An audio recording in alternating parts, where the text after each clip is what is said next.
Juízes capítulo 5. Naquele dia Débora e Baraque, filho de Abinoão, cantaram assim: Louvem a Deus o Senhor, os israelitas resolveram lutar e o povo se apresentou alegremente. Ouçam reis, prestem atenção governadores, eu tocarei música e cantarei ao Senhor, o Deus de Israel. Ó Senhor Deus, quando saístes das montanhas de Seir, quando viestes da região de Edom, a terra tremeu e as chuvas caíram do céu. Sim, caiu muita água das nuvens. As montanhas tremeram diante do Senhor, o Deus do Monte Sinai, diante do Senhor, o Deus de Israel. Nos dias de Sangar, filho de Anate, nos dias de Jael, as estradas estavam desertas, e os viajantes usavam os desvios. Nas cidades de Israel não havia ninguém. Elas ficaram vazias até que Débora veio para ser a mãe de Israel. Os israelitas escolheram novos deuses, e então houve guerra no país. E dos 40.000 homens de Israel, nenhum carregava escudo ou lança. O meu coração está com os comandantes de Israel, com o povo que se ofereceu alegremente. Louvem a Deus, o Senhor. Falem disso, vocês que montam jumentos brancos, sentados nas suas celas, e os que viajam a pé. Escutem, a multidão barulhenta em volta dos poços está falando das vitórias do Senhor, das vitórias do povo de Israel. Então o povo do Senhor desceu para suas cidades. Levante-se, Débora, levante-se, levante-se e cante uma canção. Levante-se, marche, Baraque, filho de Abinoão, e leve presos os que o prenderam. Então os que tinham fé foram para onde estavam seus chefes, e o povo de Deus, o Senhor, pronto para lutar, foi encontrar-se com Baraque. Eles saíram de Efraim e foram para o vale das tribos de Benjamim e do seu povo. De Mequir desceram os comandantes e de Zebulon vieram os oficiais. Os chefes de Isacar foram com Débora. Sim, a tribo de Isacar foi, e Baraque também. Eles os seguiram até o vale, mas a tribo de Ruben estava dividida. Eles discutiram e não foram, porque resolveram ficar lá com as ovelhas? Será que foi para ouvir os pastores chamarem o rebanho? Sim, a tribo de Ruben estava dividida. Eles discutiram e não foram. A tribo de Gade ficou a leste do rio Jordão, e a tribo de Dan nas pastagens. A tribo de Azer parou perto do mar, e ficou na beira das praias.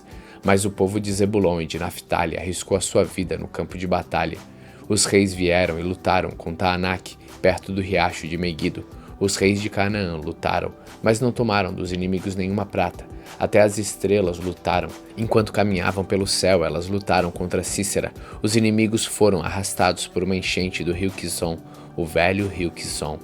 Eu marcharei com firmeza. Então os cavalos galoparam e galoparam, socando a terra com seus cascos. Amaldiçoem a cidade de Meroz, diz o anjo do Senhor. Amaldiçoem os seus moradores, pois eles não vieram ajudar o Senhor, não vieram como soldados para lutar por ele. A mais feliz das mulheres de Jael, a mulher de Eber, o queneu. Ela é a mais feliz das mulheres que vivem em barracas. Cícera pediu água, porém ela lhe deu leite. Trouxe nata para ele numa linda taça. Pegou a estaca com uma das mãos e a marreta com a outra. Deu um golpe em Cícera e esmagou a sua cabeça. Furou e quebrou a sua cabeça em pedaços. Ele caiu de joelhos. Tombou e ficou estendido a seus pés. A seus pés ele caiu de joelhos e tombou. Ele caiu morto no chão. A mãe de Cícera olhou pela janela da sua casa. Olhou bem pela grande janela e disse: Por que o seu carro demora tanto para chegar? Por que os seus cavalos andam tão devagar? As suas acompanhantes mais sábias respondiam, e ela repetia para si mesma: Eles devem estar dividindo as coisas que tomaram, 1 ou 2 moças para cada soldado, roupas luxuosas para Cícera e panos bordados para o pescoço da rainha. Assim, ó Senhor Deus, morram todos os teus inimigos, porém os teus amigos brilhem como a forte luz do sol nascente. E houve paz no país durante 40 anos. Juízes capítulo 6. O povo de Israel pecou contra Deus, o Senhor, e por isso ele deixou que o povo de Midian os dominasse durante 7 anos. Os israelitas se escondiam de midianitas em cavernas e em outros lugares seguros, nas montanhas, porque os midianitas eram mais fortes do que eles. Todas as vezes que os israelitas semeavam, os midianitas vinham com os amalequitas e os povos do deserto e os atacavam. Acampavam na terra e destruíam as suas colheitas até o sul, perto de Gaza. Não deixavam nada para os israelitas viverem, nem ao menos uma ovelha, uma vaca ou um jumento. Chegavam com seu gado e as suas barracas e eram tão numerosos como os gafanhotos. Ele e os seus camelos eram tantos que nem dava para contar. Vinham para destruir a terra e o povo de Israel não podia com eles. Então os israelitas pediram socorro a Deus, o Senhor. Quando eles oraram ao Senhor por causa dos midianitas, ele mandou um profeta que disse: Assim diz o Senhor, o Deus de Israel: Eu tirei vocês da escravidão do Egito. Eu os livrei dos egípcios e dos que lutaram contra vocês aqui nesta terra. Expulsei os seus inimigos e dei a vocês as terras deles. Eu disse que eu sou o Senhor, o Deus de vocês, e que vocês não deviam adorar os deuses dos amorreus que viviam nesta terra, mas vocês não quiseram me ouvir. Então o anjo do Senhor veio e sentou-se debaixo de um carvalho que havia perto do povoado de Ofra. Esse carvalho pertencia a Joás, que era da família de Abiezer. O seu filho Gideão estava malhando trigo no tanque de pisar uvas, escondidos para que os midianitas não o encontrassem. Então o anjo do Senhor apareceu a ele e disse: Você é corajoso, e o Senhor está com você. Gideão respondeu: Se o Senhor Deus está com o nosso povo, por que está acontecendo tudo isso com a gente? Onde estão aquelas coisas maravilhosas que os nossos antepassados nos contaram, que o Senhor costumava fazer quando nos trouxe do Egito? Ele nos abandonou e nos entregou aos midianitas. Então o Senhor Deus ordenou a Gideão: Vá com toda a sua força e livre o povo de Israel dos midianitas. Sou eu quem está mandando que você vá. Gideão respondeu: Senhor, como posso libertar Israel? A minha família é a mais pobre da tribo de Manassés, e eu sou a pessoa menos importante da minha família. Mas o Senhor disse: Você pode fazer isso, porque eu o ajudarei. Você esmagará todos os midianitas como se eles fossem um só homem. Gideão respondeu: Se tu estás contente comigo, então dá uma prova de que és tu mesmo que estás falando. E por favor, não vá embora até que eu traga uma oferta. Eu ficarei aqui até você voltar, disse Deus. Então Gideão entrou, cozinhou um cabrito e fez pão sem fermento, com mais ou menos 10 quilos de farinha. Pôs a comida numa cesta e pôs caldo numa panela. Levou tudo e entregou ao anjo do Senhor, que estava debaixo do carvalho. Então o anjo ordenou: Põe a carne e o pão nesta pedra e derrame o caldo em cima. Gideão fez o que ele mandou. Em seguida, o anjo estendeu o bastão que tinha na mão e tocou com a sua ponta a carne e o pão. Então saiu fogo da pedra e queimou carne e o pão, e o anjo desapareceu. Aí Gideão compreendeu que era mesmo o anjo do Senhor que ele tinha visto, e disse apavorado: Ai de mim, Senhor meu Deus, eu vi o anjo do Senhor face a face. Então o Senhor respondeu: Não fique com medo, tudo está bem, você não morrerá. Gideão construiu ali um altar para Deus, o Senhor, e o chamou de O Senhor é Paz. E até hoje este altar está em Ofra, cidade que pertence a famílias de Abiezer.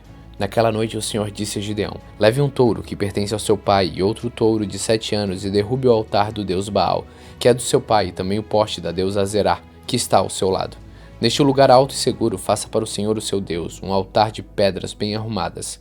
Depois pegue o segundo touro e a madeira do poste de Azerá arrancado, e queime tudo no altar como sacrifício. Gideão levou 10 dos seus empregados e fez o que o Senhor tinha dito.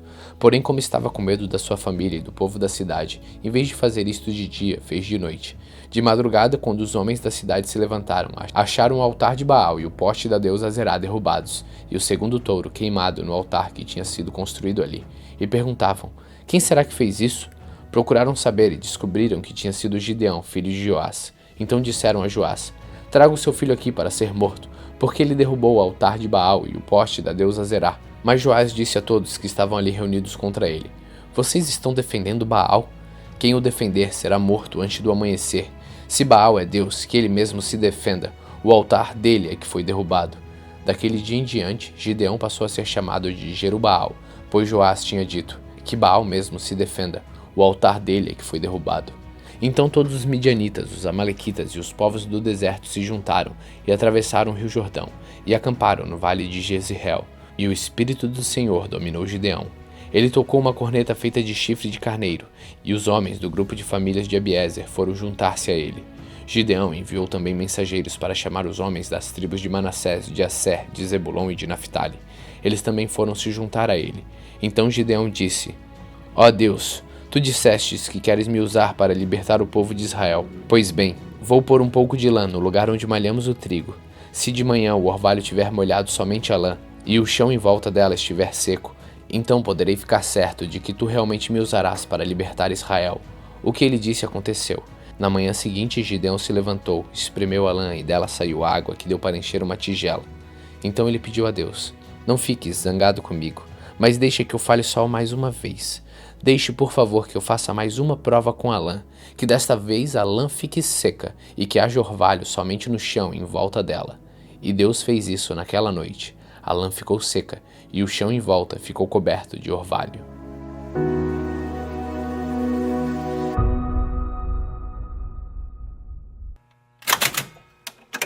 Salmos capítulo 111. Aleluia! Na reunião do povo eu louvarei a Deus, o Senhor, com todo o meu coração, junto com os que lhe obedecem. Como são maravilhosas as coisas que ele faz. Todos os que se alegram por causa delas querem entendê-las. Em tudo que ele faz, a glória e grandeza. A sua fidelidade é eterna. O Senhor não nos deixa esquecer dos seus feitos maravilhosos. Ele é bom e tem muita misericórdia. Ele dá alimento aos que temem e nunca esquece a sua aliança. O Senhor mostrou o seu poder ao povo de Israel quando lhe deu as terras de outras nações. Ele é fiel e justo em tudo o que faz. Todos os seus mandamentos merecem confiança. Eles permanecem para sempre, pois se baseiam na verdade e na honestidade. Deus pôs o seu povo em liberdade e fez com ele uma aliança eterna. Ele é o santo e poderoso. Para ser sábio é preciso primeiro temer a Deus, o Senhor. Ele dá compreensão aos que obedecem os seus mandamentos. Que o Senhor seja louvado para sempre.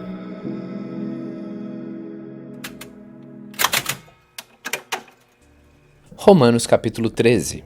Obedeçam às autoridades todos vocês, pois nenhuma autoridade existe sem a permissão de Deus, e as que existem foram colocadas nos seus lugares por ele. Assim, quem se revolta contra as autoridades está se revoltando contra o Deus que ordenou, e os que agem desse modo serão condenados. Somente os que fazem o mal devem ter medo dos governantes, e não os que fazem o bem.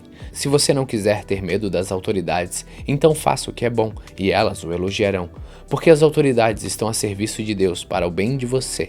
Mas se você faz o mal, então que tenha medo, pois as autoridades de fato têm o poder para castigar. Então, elas estão a serviço de Deus e trazem o castigo dele sobre os que fazem o mal.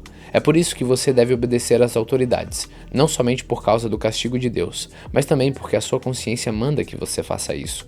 É por isso também que vocês pagam impostos, pois quando as autoridades cumprem os seus deveres, elas estão a serviço de Deus. Portanto, paguem ao governo que é devido, paguem todos os seus impostos e respeitem e honrem todas as autoridades. Não fiquem devendo nada a ninguém. A única dívida que vocês devem ter é a de amar uns aos outros. Quem ama os outros está obedecendo à lei. Os seguintes mandamentos: não cometa adultério, não mate, não roube, não cobice. Esses e ainda outros mais são resumidos num mandamento só. Ame os outros como você ama você mesmo. Quem ama os outros não faz mal a eles. Portanto, amar é obedecer toda a lei. Vocês precisam fazer todas essas coisas porque sabem em que tempo nós estamos vivendo. Chegou a hora de vocês acordarem, pois o momento de sermos salvos está mais perto agora do que quando começamos a crer. A noite está terminando e o dia vem chegando. Por isso, paremos de fazer o que pertence à escuridão e peguemos as armas espirituais para lutar na luz. Vivamos decentemente como pessoas que vivem na luz do dia.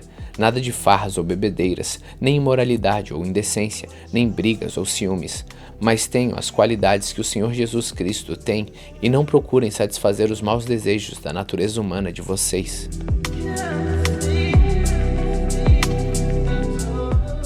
Romanos capítulo 14. Aceitem entre vocês quem é fraco na fé, sem criticar as opiniões dessa pessoa. Por exemplo, algumas pessoas creem que podem comer tudo, mas quem é fraco na fé come somente verduras e legumes. Quem come de tudo não deve desprezar quem não faz isso, e quem só come verduras e legumes não deve condenar quem come de tudo, pois Deus o aceitou.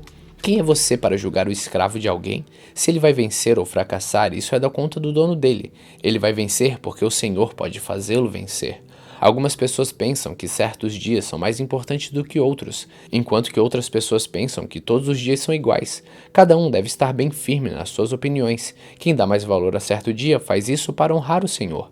E também quem come de tudo faz isso para honrar o Senhor, pois agradece a Deus o alimento. E quem evita comer certas coisas faz isso para honrar o Senhor e dá graças a Deus. Porque nenhum de nós vive para si mesmo e nenhum de nós morre para si mesmo. Se vivemos, é para o Senhor que vivemos, e se morremos, também é para o Senhor que morremos. Assim, tanto se vivemos como se morremos, somos do Senhor, pois Cristo morreu e viveu de novo para ser o Senhor tanto dos mortos como dos vivos. Portanto, por que você que só come verduras e legumes condena o seu irmão? E você que come de tudo, por que despreza o seu irmão? Pois todos nós estaremos diante de Deus para sermos julgados por ele. É isto que as Escrituras Sagradas dizem. Juro pela minha vida, diz o Senhor, que todos se ajoelharão diante de mim e todos afirmarão que eu sou Deus. Assim, cada um de nós prestará contas de si mesmo a Deus. Por isso, paremos de criticar uns aos outros. Pelo contrário, cada um de vocês resolva não fazer nada que leve o seu irmão a tropeçar ou cair em pecado, Por estar unido com o Senhor Jesus, eu estou convencido de que nada é impuro em si mesmo, mas se alguém pensa que alguma coisa é impura, então ela fica impura para ele. Se você faz com que um irmão fique triste por causa do que você come, então você não está agindo com amor. Não deixe que a pessoa por quem Cristo morreu se perca por causa da comida que você come. Não deem motivo para os outros falarem mal daquilo que vocês acham bom, pois o reino de Deus não é uma questão de comida ou bebida, mas de viver corretamente em paz, com a alegria que o Espírito Santo dá. E quem serve a Cristo dessa maneira agrada a Deus e é aprovado por todos. Por isso, procuremos sempre as coisas que trazem a paz e nos ajudam a fortalecer uns aos outros na fé. Por uma questão de comida, não destrua o que Deus fez. Todos os alimentos podem ser comidos, mas é errado comer alguma coisa quando isso faz com que outra pessoa caia em pecado. O que está certo é não comer carne, não beber vinho, nem fazer qualquer outra coisa que leve um irmão a cair em pecado. Mas guarde entre você mesmo e Deus o que você crê a respeito desse assunto. Feliz a pessoa que não é condenada pela consciência quando faz o que acha que deve fazer. Mas quem tem dúvidas a respeito do que come é condenado por Deus quando come, pois aquilo que ele faz não se baseia na fé, e o que não se baseia na fé é pecado.